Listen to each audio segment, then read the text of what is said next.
Good afternoon, everyone. Maybe we can just wait a few minutes before everyone joins. Dr. Kenneth, thank you for coming.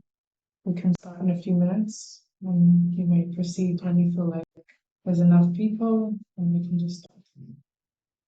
Thank you for everyone that's here, and thank you for coming on time. It's good to see you all.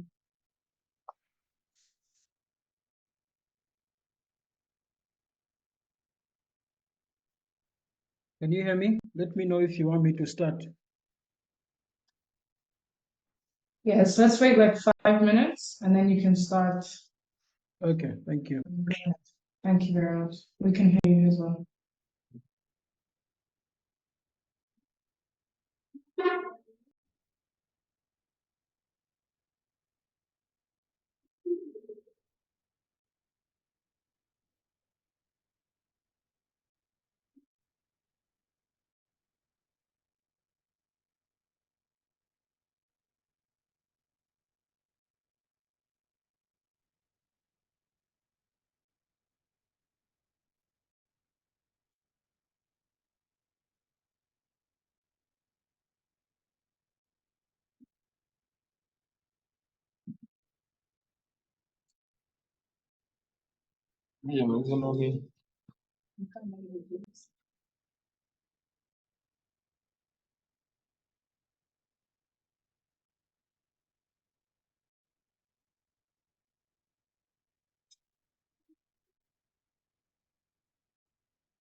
ni Jeanne d'Arc.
So I think this is a good time to start.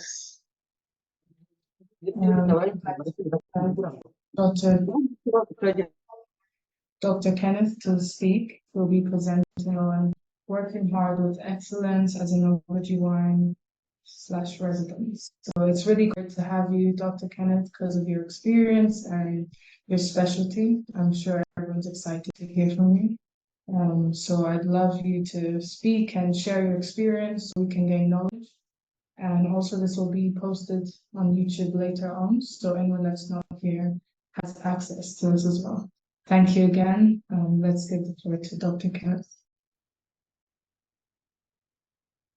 Okay, thank you so much, Astrid.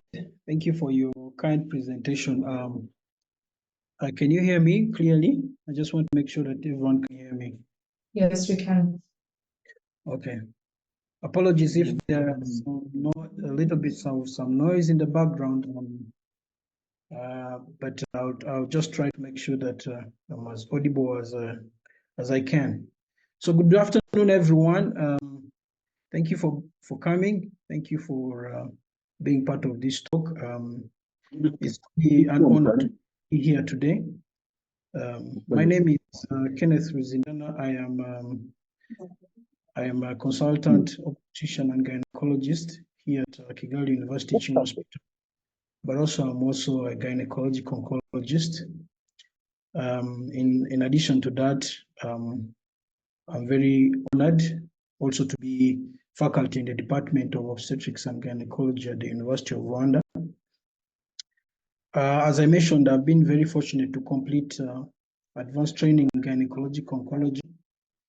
And a little bit about myself, I'm currently serving on national and international platforms advocating for women's health and the improvement of maternal and gynecologic cancer care.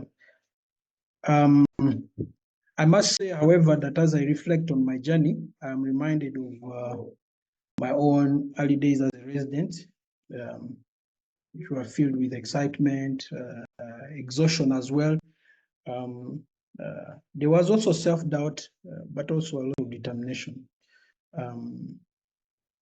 I vividly remember standing in my first cesarean section as an intern. Actually, one of our senior gynecologists here in our society was the operating surgeon, and I vividly remember standing in my first C-section, feeling like my hands weren't my own and being overwhelmed by the enormity of the responsibility that I carried. And I've learned through trial and error, and with the support of mentors and colleagues, I've learned how to navigate this path, and I'm still learning every day, I must say. So I should say that as I reflect on my journey, I say I may bring some experience to share with you today, but I'm also a fellow learner as you, as we learn every day. I know for the residents and our daily clinical work, it can be very challenging, but I also know that there's profound joy and fulfillment that this journey brings. And so my hope today is that by sharing some of the lessons I've picked along the way, I can be able to offer a little bit of guidance and encouragement for your own path. So again, thank you for allowing me to be part of this journey, and I look forward to this is going to be this is not a lecture. We are going to be sharing experiences, and I look forward to hearing from you. So the goal today really is to offer you and all of us a perspective on what it means to work hard and to excel in obstetrics and gynecology, both as a resident and as a practicing physician. So I'll be sharing some personal anecdotes and just some advice on how to navigate some challenges, enhancing clinical competence, and then managing your professional and personal lives effectively. I must say that, for example, OBGYN residency is by far the most demanding training program. Imagine this, and I know this is for everyone. You have a 24-hour shift, and you on night duty, you receive a woman with you receive a patient with say what, severe preeclampsia and imminent eclampsia. You stabilize her, you deliver her baby by emergency cesarean section, and then you manage postpartum hemorrhage. All these things that I mentioned can happen within 1 hour.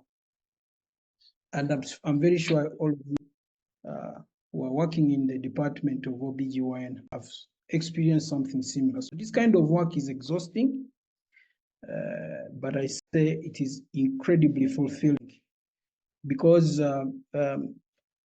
I always say that OB-GYN allows us to touch lives of the most vulnerable, um, and at a time when these moments are very transformative. So, so even despite these challenges, training as an OB-GYN is a very, very rewarding because you're becoming an agent of change in women's health. Now,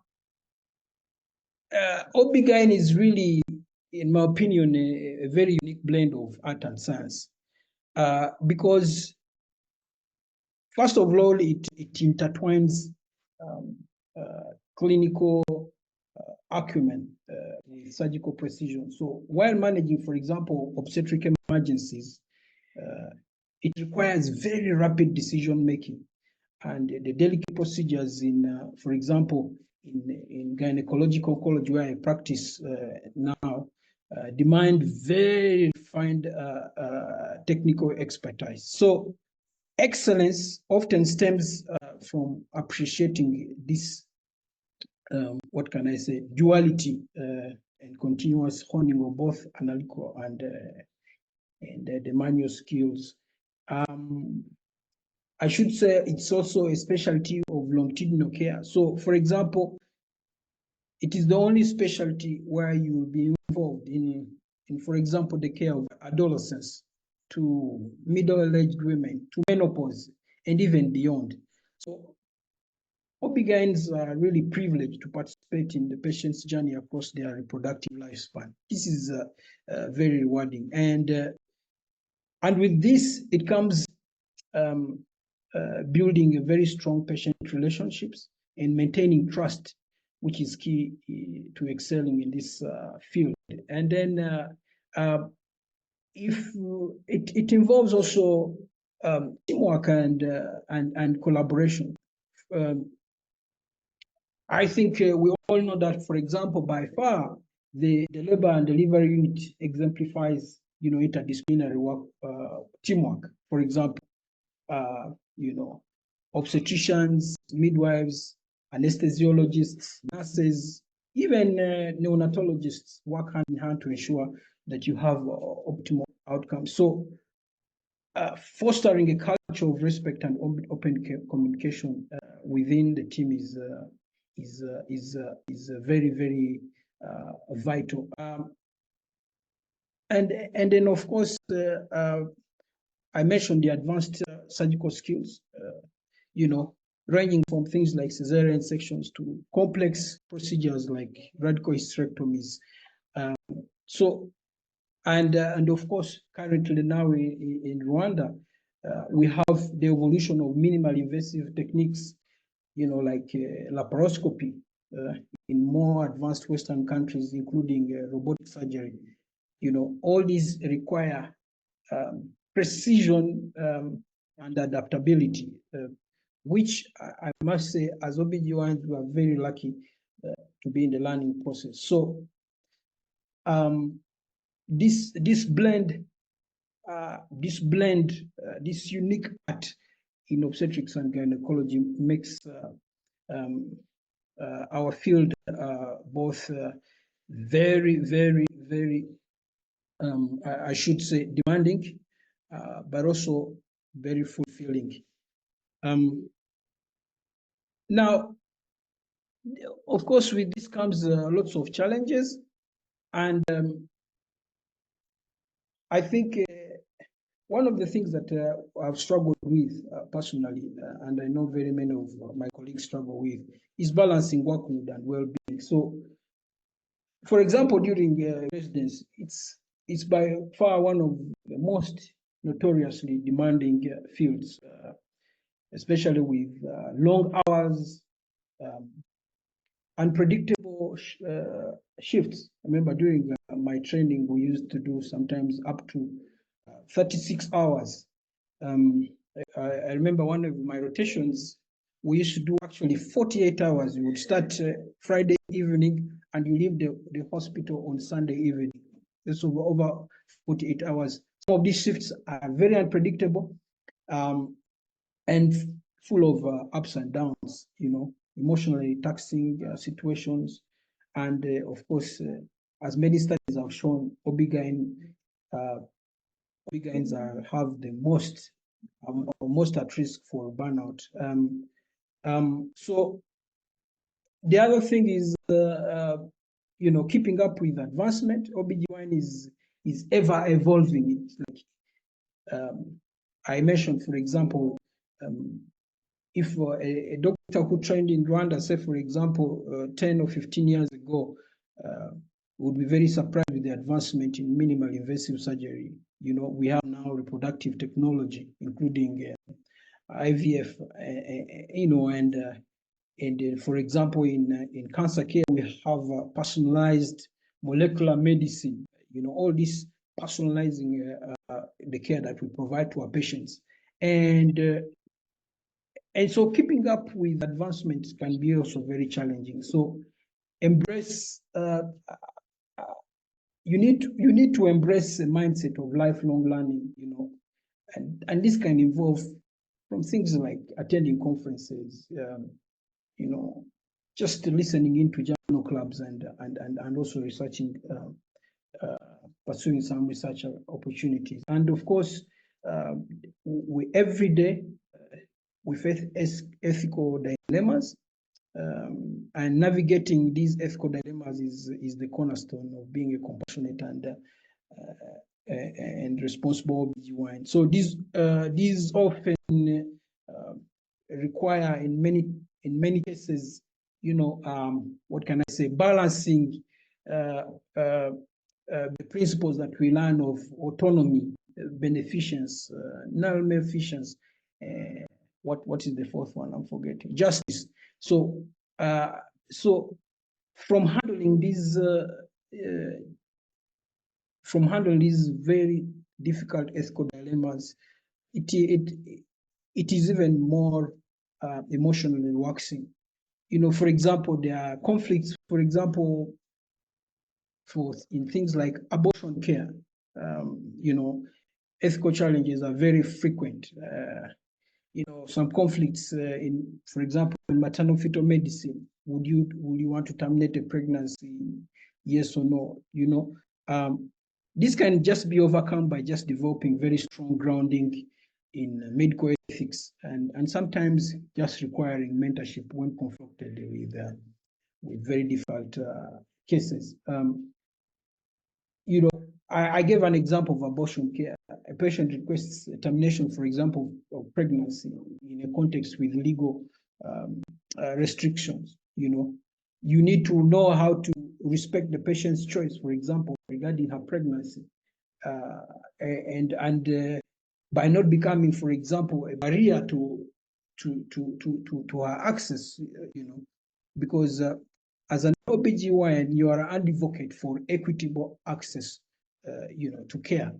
You may be a barrier to access for care, and this patient may end up, seeking care elsewhere where it potentially can be done and it's not safe. So as an OB-GYN, you are an advocate for equitable access to care, and so you have to provide, or if you cannot provide, then ensure that she can be able to access safe procedures. And of course, being in settings like ours, it is very difficult as well. There are some procedures, for example, or medications that are not readily available for our patients, which could either be not readily available in settings where you're working, or, for example, they are very expensive, and for socioeconomic reasons, patients cannot afford them. So that even makes our work sometimes very challenging. So as for challenges, of course, personally, one of the greatest has been confronting these disparities in care. Many times I've witnessed preventable death, for example, due to postpartum hemorrhage, or currently in my practice, late presentation of preventable cancers like cervical cancer, which are all due to, systemic barriers. And this is very, very disheartening for all doctors.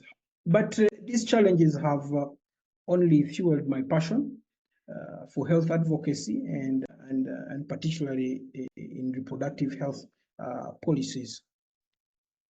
Now, how do we develop a strong work ethic? Now, honestly speaking, I don't have a clear-cut answer to this. I'll just share some of the tips I feel that potentially may have worked for me and may work for you as well. So, for example, in residency, time management is very crucial. So, for example, managing time effectively is critical due to the demanding schedule and the long shifts, for example. So, one of the best ways of managing time is just learning to prioritize some tasks. So, and this means that you focus on what is most important. For example, in patient care, always trying to prioritize the needs of patients, ensuring, for example, timely rounds, follow-ups, and procedures. As a resident, for example, you need to navigate between a hectic schedule, but you are a resident, you still need to learn. I mean, even for OB/GYNs, you need still to learn. So, dedicating focus time for studying, for instance, what I used to do is, to just review, for example, key topics daily, or for example, if you have an exam ahead of you, preparing systematically, because the volume of work that you have ahead of you is immense, and you cannot read everything, but you need to prioritize what you need to do. And then, of course, while we work hard, sometimes we forget that we need to allocate personal time for ourselves to prevent burnout. Even a short break or time, with your family or with friends can make a very big difference. So, for example, during my residency, I created the daily task list to prioritize, for example, morning rounds, surgeries, and even evening study lessons. So this approach, for example, helped me to stay on top of both the clinical and the academic responsibilities that we have. Now, striving for excellency really just means setting high standards, in whatever you do in your practice. We should aim for excellency, even in routine tasks, as this builds, what can I say, habits for long-term success. So, when you are used to routine work, you forget the nitty-gritty of being excellent. For example, just just double-checking medication doses, or following a timeout during a surgical procedure, and just making sure that surgical instruments before a procedure are available, ensures very good safety. Things like meticulously documenting patient encounters to maintain accurate medical records. I remember one of our seniors, junior resident, telling me that attention to detail, this is something I quoted for him, attention to detail in patient care, it reflects professionalism. And for me, this advice has guided me to consistently review clinical decisions with diligence. And of course, we need to build clinical competence. One faculty in internal medicine during our training as interns told us that he liked saying this to us. He said, for interns, I am very gentle with them because they are trying to work hard to earn bread. But for the residents, I need to be very hard on you because you already have bread, but now you want cake. So it just rings that when you start a residence program, it's not business as usual. It can and it can never be business as usual because you are building clinical competence. You are becoming a specialist in your field, and building clinical competence improves with practice. Improves with practice. For example, if you want to improve clinical practice, for example, you need to take opportunities to improve your hands-on training. For example, being deliberate in the clinic or in the OR, making, for example, a point to scrub into cases wherever the opportunity arises. This helps to you to gain first-hand experience. And also that experience is pivotal in building your confidence, and technical expertise. And I need to say that we learn every day, and we learn from those who have worked in the field before us. And it brings me to mentorship and collaboration. Mentorship was really key to my growth, and one of my mentors, for example, while learning from them, just the experience from them, helped me to appreciate the importance, for example, of teamwork and collaboration and seeking guidance. So it is important that even as you go through the training, you find somebody that you can learn from, because a mentor provides, what can I say, guidance. They share their expertise, and many times they offer constructive feedback. So, and so this is a very important thing to do as a resident, even as you train, because as I mentioned, you learn from people who have walked the journey before you. So they often have years of experience, and they can, offer insights into complex cases. They can help you in planning your career, and even just handling very stressful situations.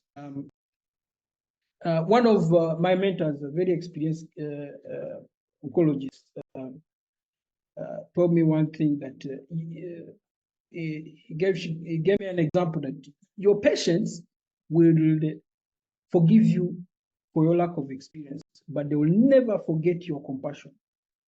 They will never forget your compassion. So just the emphasis on compassion for patient shaped how I approach patient care. So mentors may not provide just technical knowledge, because that's what we always think, that they provide technical knowledge. But sometimes they provide life lessons that stay with you forever. For example, that I gave you. So I advise you to actively seek mentors who inspire you. So both clinically and academically, and just attend their surgeries if you want. Ask questions during ward rounds, and seek their advice on research projects, and career decisions. Now, work-life balance. I must say I'm not an expert at this, but this is a very big field, and a very big challenge. Now, burnout is very common issue in OBGYN, especially during residency. And as I mentioned, due to very long hours, the only field with a lot of emotional stress from patient outcomes. A mother comes walking in expecting a baby, you lose their baby, or you lose the mother. Imagine the emotional stress that comes with that. And the earlier we know that these are very real, the earlier we can find help or care. So, many times we struggle with things like fatigue, loss of sleep, or even just loss of motivation. These are real, and I know many people struggle with them, and they may not openly come out to say that they're struggling with them because we are very intrusive. We are doctors. We don't want to seek care because we can take care of ourselves, and that's a very wrong mentality. So recognizing early signs of burnout, like I mentioned simple things like lacking of sleep. I remember I've done a shift for 36 hours and I get back home and I'm not able to sleep like for another 24 hours. And this is very difficult. So as soon as you recognize that there are issues with that, you can seek help and find a solution to that. So one of my strategies to manage burnout, I always like to create small pockets of relaxation during shifts. For instance, during a very busy school schedule, I take 10 to 15 minutes to step outside, breathe fresh air, and just reset my mind, before resuming patient care. This small break makes a very big difference. I've learned some very good yoga techniques to help me sleep, even if it is just for 30 minutes. I can take a very good sleep. And after particularly some emotional cases, like maternal death, or it's important, for example, to seek support from colleagues and senior colleagues or even mentors. Sometimes just debriefing with trusted colleagues helps the process. And of course, very importantly, setting boundaries. As I mentioned, because it's a very demanding specialty, work can easily consume your personal life. And so setting limits ensures that you are healthy, and even ensures sustainability in your career and protects your mental health. So you need to learn to dissociate yourself from your work. So allowing you to focus, because when you set boundaries, it allows you to focus better on, during your work hours, and fully disconnecting during personal time. So it leads really to improved performance and well-being. So I emphasize this because this is something that we all struggle with, and starting now is the best time to know how to set boundaries.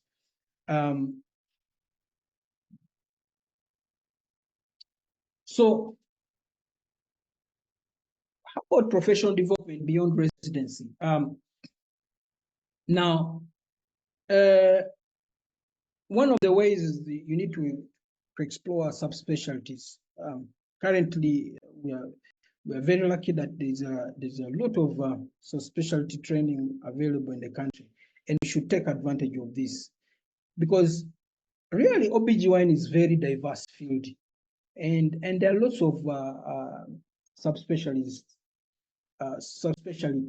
in oncology, for example, maternal fetal medicine, REI, and urogyne, to mention but a few. And subspecializing, allows for focused expertise and deeper engagement in a particular area of interest. So I encourage the residents to start thinking and exploring these subspecialties, because it can help you to identify your passion and tailor your career to your own skills and interests. So, for example, during my residency, I spent several weeks in gynecologic oncology and observing the multidisciplinary care of cancer patients, from surgery to chemotherapy planning, inspired me to pursue it as a career. That experience was just very pivotal in shaping my career path. So I have colleagues who have developed a keen interest, for example, in maternal fetal medicine, after they were involved in very high risk pregnancies and participate in very complex perinatal care. So one particular one was very good at advanced fetal imaging. So during our time as residents, and it solidified their decision to subspecialize in MFM. So this is the time to start looking specifically at your interests, and this may inspire you somehow to pursue a career in one of the subspecialties. As for residents, of course, you need to actively seek opportunities, and where possible, you can shadow subspecialties and attend their clinics in different areas of OBGYN. Another one that really helped shape my choice for a career was being able to attend a very big oncology conference that focused on cancer care, and again, first-hand experience into insights into the different opportunities in gynecology, and I had the opportunity to network, and that quick started what I thought influenced my choice of career. Of course, you need to be able, where possible, contribute to research and academia. It's very engaging to be in academia, because really doing research enhances critical thinking and problem-solving skills that many times we are not trained in our routine medical practice. So, working for publication is very important. Now, something that will help you succeed is communication and patient-centered care. So, effective communication is not just about providing information, but it's also about actively listening to the patient's concerns and responding with empathy. So building trust not only fosters adherence, but therapeutic relationship, and as I mentioned, adherence to treatment plans. So I've cared for patients, who have been anxious after receiving, for example, a cancer diagnosis. I explained to them their treatment options step by step, using simple language and visual aids, ensuring that they understand and they feel empowered about making a decision.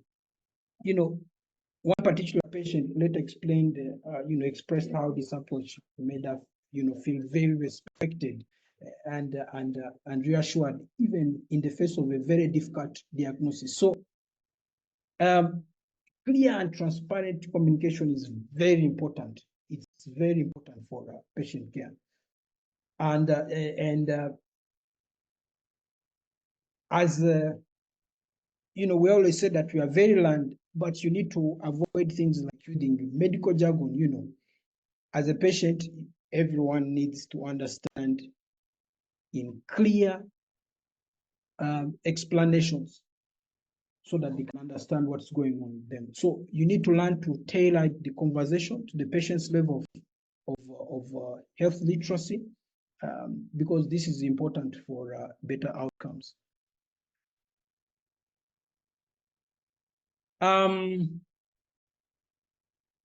And there are also different career paths in OBGYN. It could be clinical practice, there's academic medicine, leadership and research. These are all career opportunities that you can head to. I mentioned the subspecialization that offers opportunities to focus on specific areas like in gynecology, MFM, reproductive medicine, and so forth. So I mentioned particularly, I chose gynecology because my passion for combining both surgical expertise with long-term patient care is what I really liked. But you don't have to come to that. You can always shape your career path depending on your passions and interests. So it is important, for example, that you start reflecting on your own interests and you look at your personal strength. We don't all have the same strength. So you seek mentorship from specialists in different fields so that you can be able to gain insight into their day-to-day responsibilities. And where possible, why not, you can attend specialty-focused conferences or workshops to be able to know what you're doing. So I want to end with just some takeaways. As I mentioned, the field is very complex, so you need to enjoy it, work to enjoy it, and embrace the challenges that come your way. And of course, stay open to learning.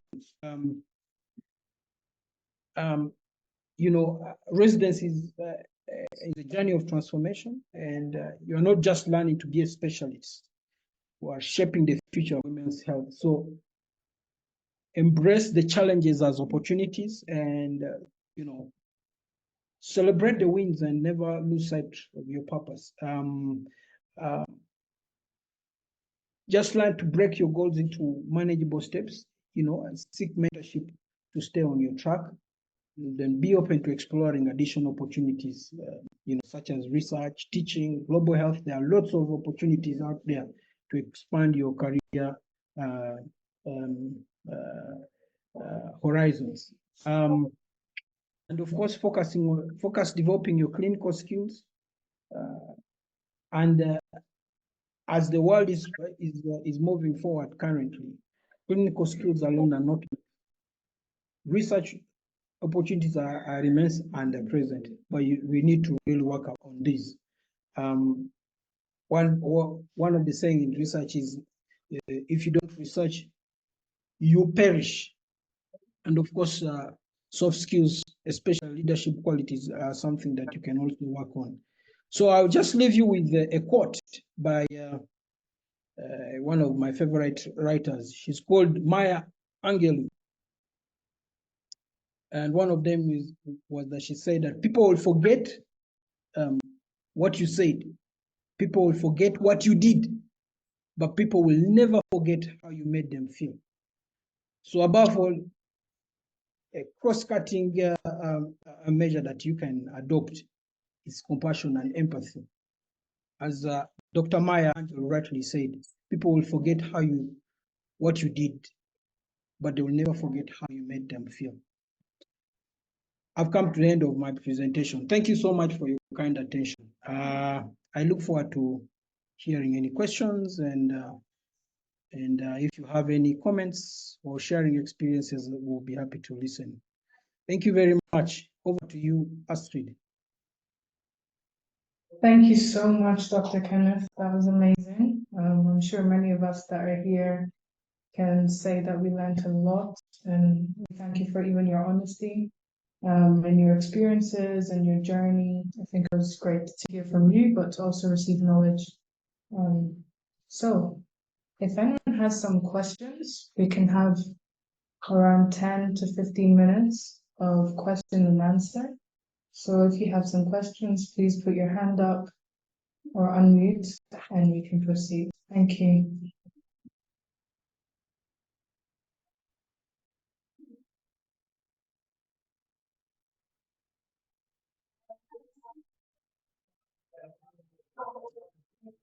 Do you have a question?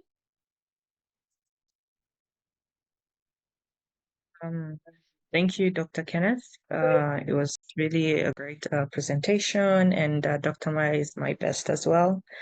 I just had a question for Kenneth, maybe to ask him to share his experience on how do you balance, like how was he able to publish or work on research during his residency program, and what advice can he give like to the resident students about this?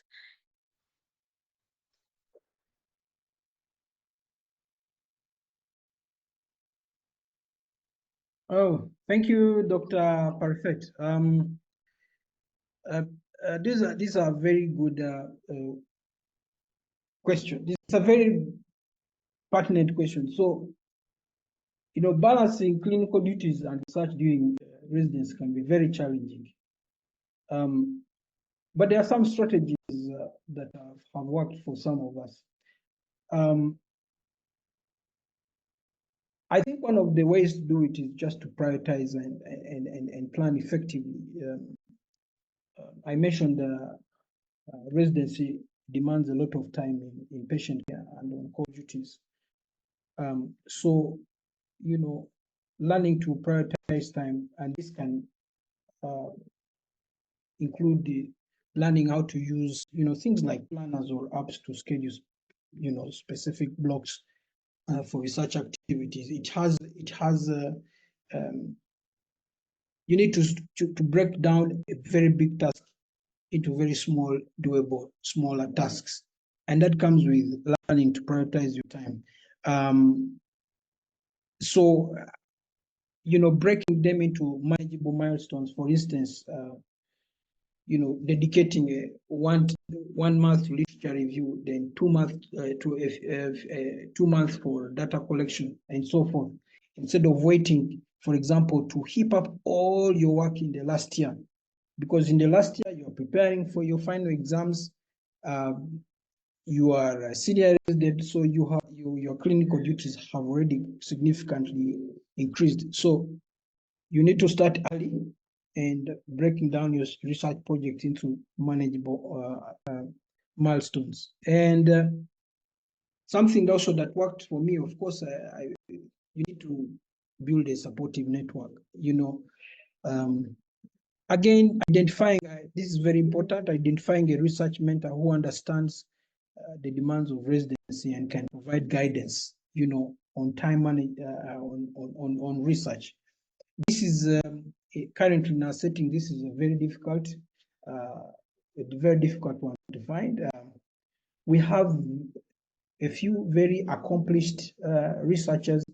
Unfortunately, they too are overwhelmed with work. So, and as I mentioned, having not got very good training on research, that makes it very difficult. But building a very good network, finding a research mentor does not necessarily have to mean that your mentor is in Rwanda. You can work with somebody internationally. You can identify somebody locally who can help you, who understands your field that you're researching in very well. And of course, you partner with co-residents who can share their work. For example, during our time, we had some residents who are very good with data collection, research tools like SPSS. We had some who knew how to use those words. You can leverage their skills to be able to do some very difficult research tasks. I mean, you don't have to know everything by yourself. And of course, you need to be flexible. Research requires a lot of commitment. And there are lots of setbacks that are common, but you need to treat them as learning experiences rather than failures. And then, of course, I mentioned about something about work-life balance. So you need to avoid overcommitting to research and clinical work at the expense of personal well-being. If you are not well personally, you will not be able to deliver. So It requires a lot of resilience, adaptability, and most importantly, being able to manage time well. So very importantly, find somebody who can lead you in your research, to mentor in your research, and importantly, start early. Start now. If you want to start a publication, you need to start early. Don't wait up to the last minute to start doing your work. Thanks. Thank you so much for your response.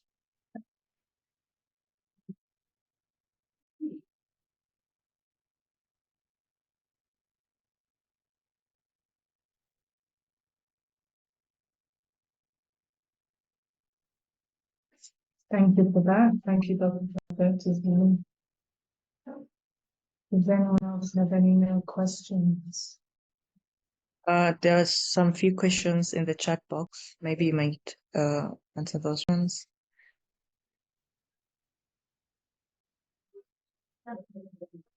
Okay, let me read them out. So it says, across your entire residency, have you ever thought about quitting the residency, maybe due to burnt out or other issues?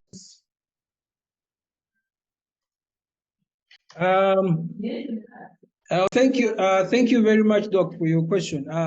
It's a very thoughtful question. Now, honestly, the journey through residency is very demanding, and unlike many residents, of course, I faced moments of intense fatigue and sometimes self-doubt,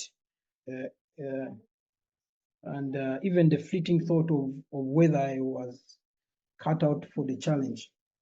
But let me tell you this. If you think of quitting, you should think of the journey you have already taken. I always tell residents that you are some of the best, the brightest, the most intelligent minds in academia. When you come to school, you go through when you go to medical school, you go through a very rigorous selection criteria.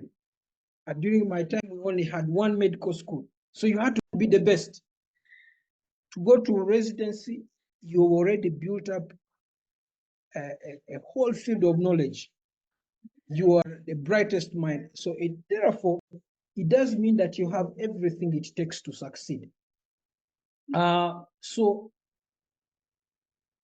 during residence, I know, particularly in high pressure fields like ours, the combination of long hours and the emotionally taxing situations and the constant need to balance clinical work, research, and even exams can be very overwhelming.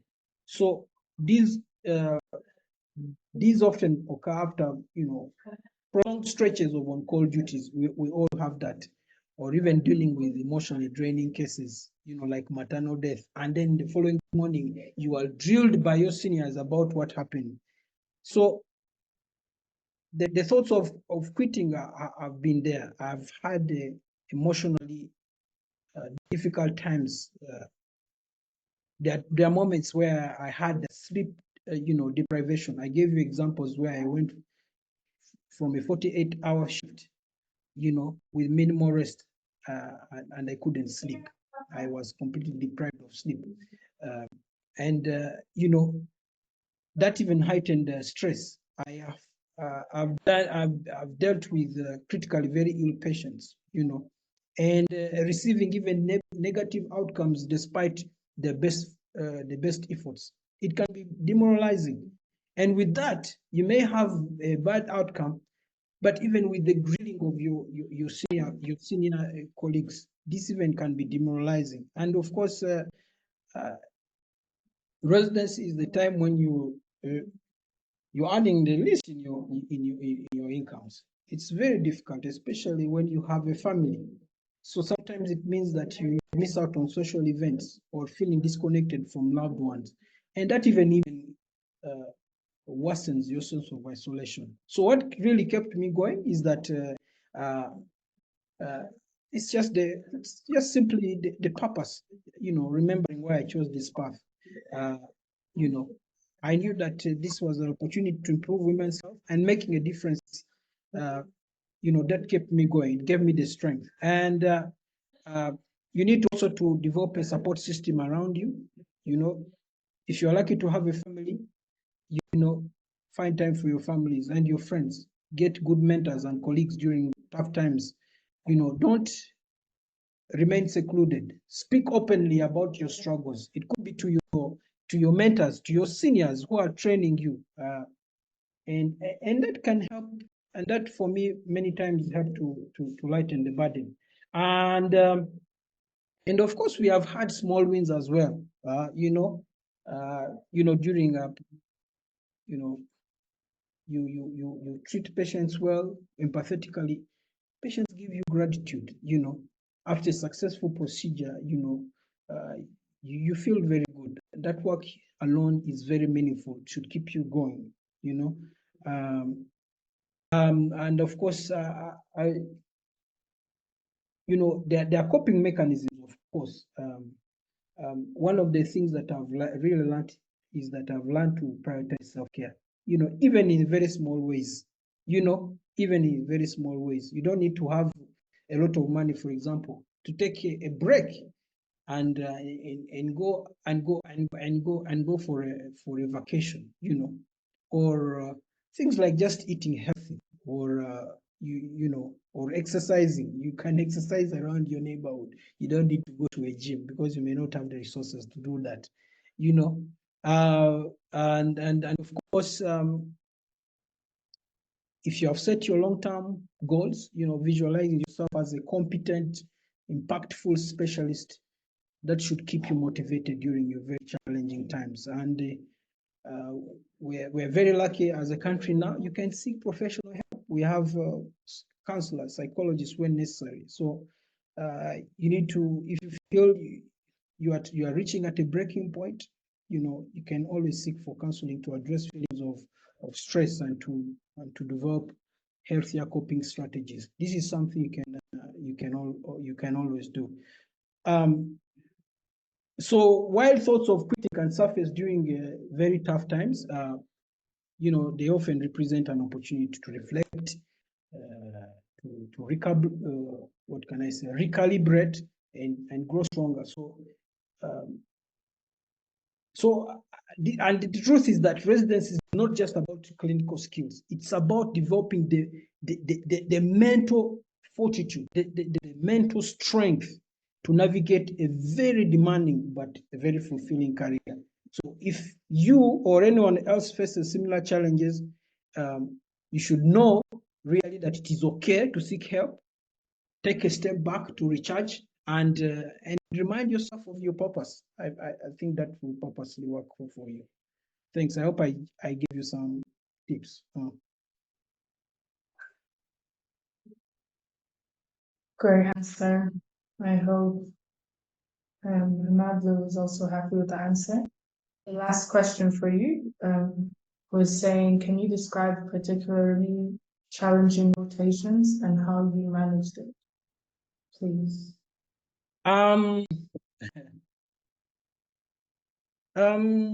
What can I say? Of course, there are certainly a fair share of particularly challenging rotations that test one resilience and adaptability and skills. For me personally, the labor and delivery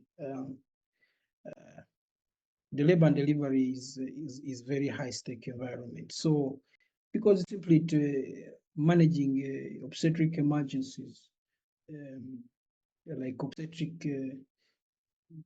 shoulder dystocia, PPH, eclampsia, those things, they require very decisive action. And the labor and delivery is very unpredictable workload. The volumes of patients, for example, when I was rotating at a very high volume hospital, the patients varied significantly.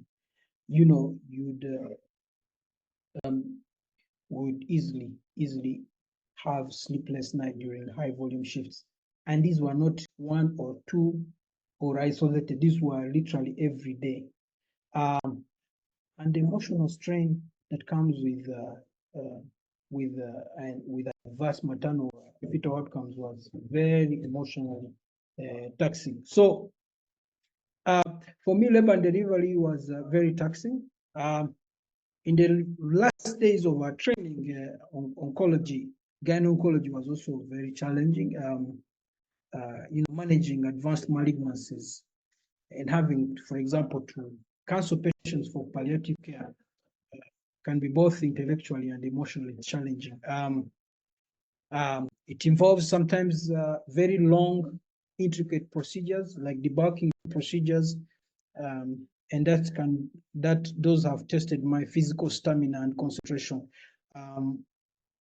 And of course, on a more personal note, discussing generally poor prognosis, or even just meeting recurrent, talking to patients with recurrent disease requires a very delicate balance of honesty and empathy. But I've overcome this by dedicating my time to understanding staging, treatment protocols, and surgical techniques for these cancers. So for lengthy surgeries, I've practiced things like mindfulness to maintain focus and physical endurance. These are very important techniques that you can learn. You don't need to go to a tutor to teach them. You can learn them even from YouTube. And just working with mentors for guidance and patient communication is very invaluable. So for me, those have been the most challenging ones, but of course, the dreaded ones, of course, everyone dreads are the night shifts. No one likes night shifts because they are full of pressure. And when you're working in sometimes resource-limited settings like ours, managing cases without ideal equipment or medication can be particularly, very challenging. So I also know that we do consecutive night shifts with high patient volumes that can lead to very significant physical exhaustion. So these are all very tough ones. But I say, as a residence, the residence program does not only teach you clinical skills. It's also about developing the mental strength, the mental fortitude to navigate this very demanding career. And I know, coming from a background that we have gone through, you have it all it takes to overcome. Yeah, thanks. Thank you so much. This has been a great presentation. I'm sure everyone is happy. Thank you for the comments and the questions, and I thank you for your attendance if you are here. Just to remind you, we're going to post this on YouTube and we'll send it on all the WhatsApp groups we have, and we'll post it on our social medias as well, so you can share it with other people. Dr. Kenneth, this has been great, and we really appreciate you. We appreciate your support, your time, and your knowledge as well, and your expertise. So thank you everyone for coming. This is just the beginning of our RSOG webinars. We want to continue sharing knowledge with the people we have on our board, the people we have in our society. I think this is a great way for us to learn. So let's continue showing up and sharing this knowledge. Thank you very much. Have a good evening, everyone. We'll see you later.